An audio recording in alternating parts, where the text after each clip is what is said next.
श्रावणात संयम ठेवला, बाप्पांच्या दिवसात जाम गोडधोड खाल्ले, पण आता पुरे. आता पोटात आग लावणाऱ्या झणझणीत चिंबोरी रशाची वेळ आली. तर काल रात्रपाळी करून थेट लोकलने उतरले. रविवार होता म्हणून विचार केला जरा कल्याणच्या पीस मार्केटला फेरी मारूया, आणि पाय आपोआपच मार्केटच्या दिशेने वळाले.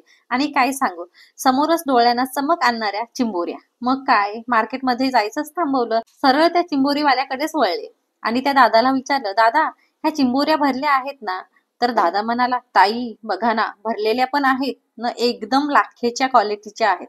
बस त्या क्षणीच जिभेवर पाणी आलं आणि ठरलं, आज होणार झणझणीत माझ्या स्टाईलमध्ये, माझ्या पद्धतीचा चिंबोरी रसा, खेकडा रस्सा. घरी आले, फ्रेश झाले, एक कप चहा घेतला आणि 0 मिनिटातच झणझणीत चिंबोरी रसा बनवायला घेतला. तर इथं मी तुम्हाला खेकडा कसा साफ करायचा ते सविस्तर सांगणार नाहीये, कारण आपल्या खेकडा मसाला रेसिपीत मी तुम्हाला खेकडा कसा साफ करायचा ते सविस्तर दाखवलेलं आहे. तसेच ह्या व्हिडिओच्या लिंक डिस्क्रिप्शन मध्ये पण दिलेली आहे, तिथे जाऊन तुम्ही नक्की बघा. म्हणून इथं परत परत रिपीट न करता थेट रेसिपीलाच आपण सुरुवात करूया.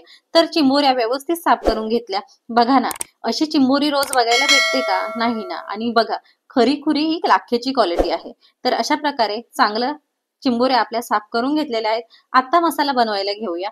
तर मसाल्यासाठी मी इथं 2 मोठे कांदे आणि 1 अर्धी वाटी खोबऱ्याचा तुकडा थेट गॅसवर भाजून चांगला धुराळाच काढून घेतला. आता तो थंड करून मिक्सरच्या भांड्यामध्ये टाकला आणि चांगली अशी त्याची पेस्ट तयार करून घेऊया. त्यानंतर एक पितळाची कढई छान अशी गॅसवर ठेवून गरम करून घेऊया. त्यानंतर त्याच्यामध्ये साधारणतः 4 मोठे चम्मच तेल घालूया. तेलाचं प्रमाण तुमच्या आवडीप्रमाणे कमी जास्त करू शकता. तेल चांगलं गरम झालं की त्यामध्ये टाकूया खडे मसाले. 1 तेजपत्ता तोडून टाकला. त्यानंतर टाकूया 1 दालचिनीचा तुकडा, 1 स्टार फूल, त्याचबरोबर 4 ते 5 लवंग, 4 ते 5 काळी मिरी आणि 1 मोठी इलायची, त्याचबरोबर अर्धा चम्मच जिरे. हे सगळे सुगंध सुटेपर्यंत परतून घेऊया. आणि त्यानंतर त्यामध्ये जाईल आपला 1 मोठा बारीक चिरलेला कांदा. कांदा पण अगदी तांबूस रंगावर भाजून घ्यायचा आहे. मस्त असा तांबूस कलर झाला की त्यानंतर आपण त्यामध्ये ऍड करूया वाटून घेतलेली हिरवी चटणी. हिरवी चटणी कशी बनवायची हे मी बोंबील फ्राय रेसिपीमध्ये मी पूर्ण दाखवलेली आहे. तसेच ह्या डिस्क्रिप्शन मध्ये पण त्याची लिंक शेअर करते, तिथे जाऊन तुम्ही नक्की बघा.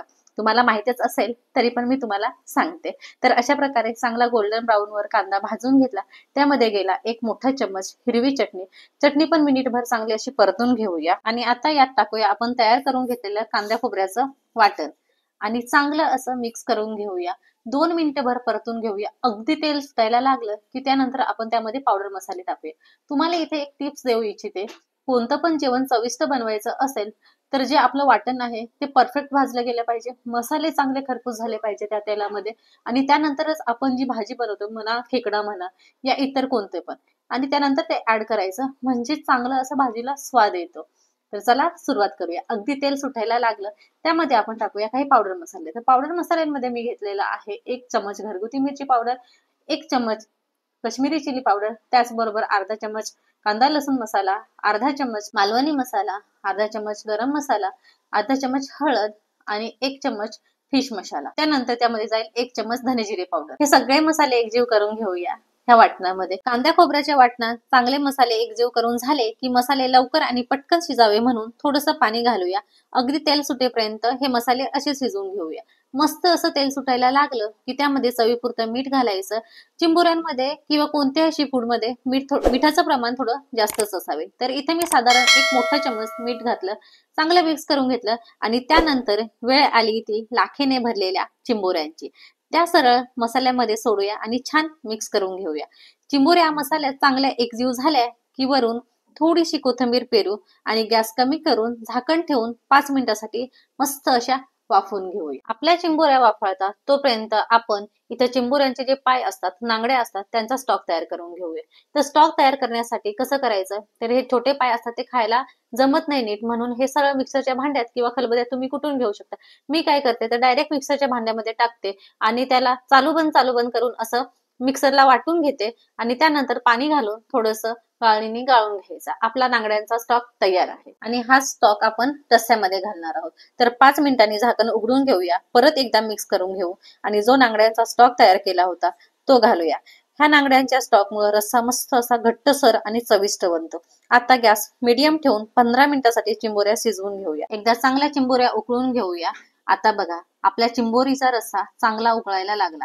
याच वेळी त्यामध्ये घालूया 4 ते 5 चिंचेच्या फोडी. ही चिंच फक्त आंबटसरच चव आणत नाही, तर चिंबोरीला जो उग्रवास असतो तो कमी करायला मदत देखील करते.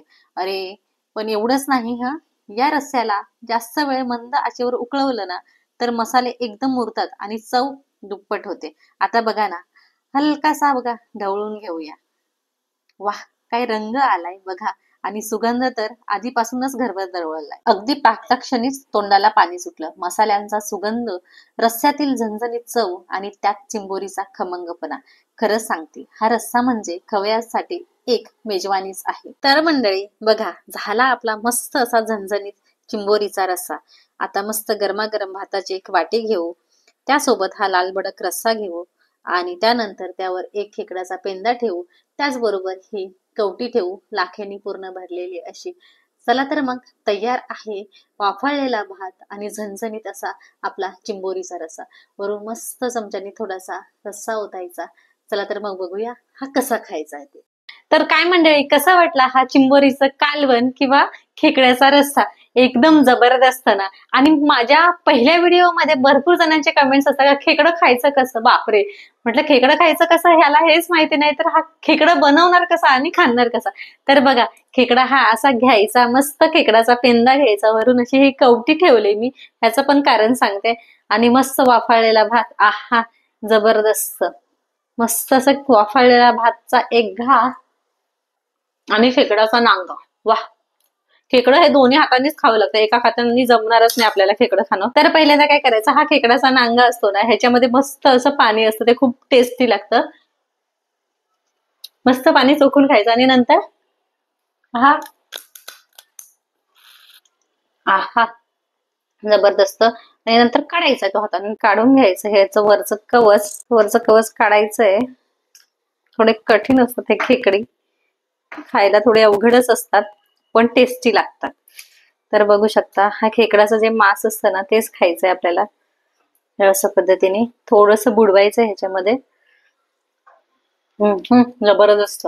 तर हा नांगा खाऊन झालाय आपला. ही कवटी कशाला घेतली मी ना, तर बघा ह्याच्यामध्ये लाख बघा किती मस्त आहे. म्हणजे खेकडाचे जे अंडी असतात ते खायला एकदम भारी लागतात. आणि दुसरं कारण म्हणजे मस्त हा गरमागरम रस्सा ह्याच्यात ओतायचा आणि मस्त हा कवटी तसा प्यायचा. हा हा जबरदस्त. तर मंडळी, चिंबोरीचं कालवण बनवण्यापासून ते खाण्यापर्यंतची पद्धत तुम्हाला इथे मी दाखवलेली आहे. अपेक्षा करते नक्कीच आवडली असेल. तर तुम्ही पण पटकन मार्केटला जा आणि चिंबोऱ्या अशा मस्त अंड्यानी भरलेल्या घेऊन यायच्या आणि अशाच प्रकारे झणझणीत असं चिंबोरीचं कालवण करून बघा. आणि तुमचं चिंबोरीचं कालवण कसं होतंय ना, हे नक्की मला कमेंट्स मध्ये सांगा.